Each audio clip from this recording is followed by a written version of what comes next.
Assume you appoint an individual to act as your trustee of either your revocable living trust or your asset protection trust. The question becomes, should you hold that individual liable for potential mistakes that would happen down the line?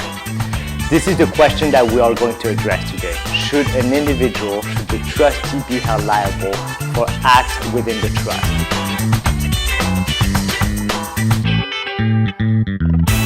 Greetings, my name is Phancao with the Asset Protection Center. I am an estate planning attorney focused in the field of asset protection and elder law out in the state of California and Florida. So this is a common scenario.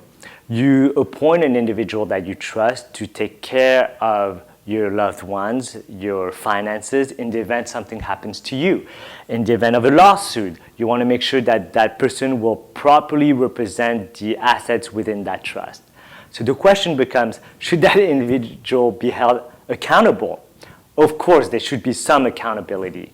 But in terms of exposure, the common approach is no, because imagine you tell an individual, I am going to trust you and appoint you to act in a fiduciary manner, but something goes wrong, well, you're going to get sued. It doesn't really encourage people to want to accept that role. So here are some parameters. Let's look at a mandatory distribution. Upon my child turning 22 and getting a college degree, I want you to distribute $25,000. He or she starts a business, I want you to go ahead and gift $50,000 out of the trust.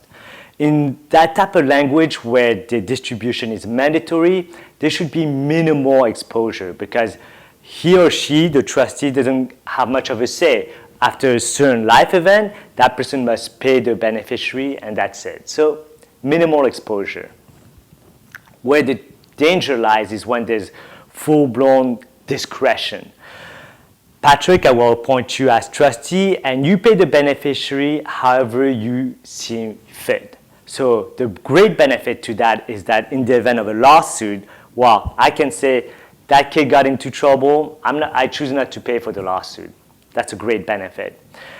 One potential danger is, hey, this kid's irresponsible, I'm going to take the cash and put it in my pocket. Well, the way to prevent something like this is simply to have language where the trustee is not one of the potential beneficiaries. So in that situation, he or she won't be enticed to commit any type of fraud or have any reason to steer away from the scenario that you've created within that trust.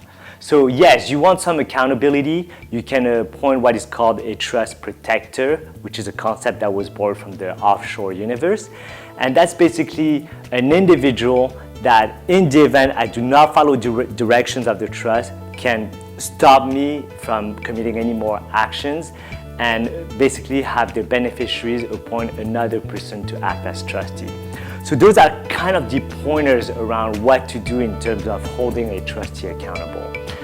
Gets a little technical, but I think you'll find it interesting as you create your own instrument. If you want to find out more about it, go to assetprotectioncenter.com or call my office at 714-966-2646. Thank you for watching, and I'll see you next time.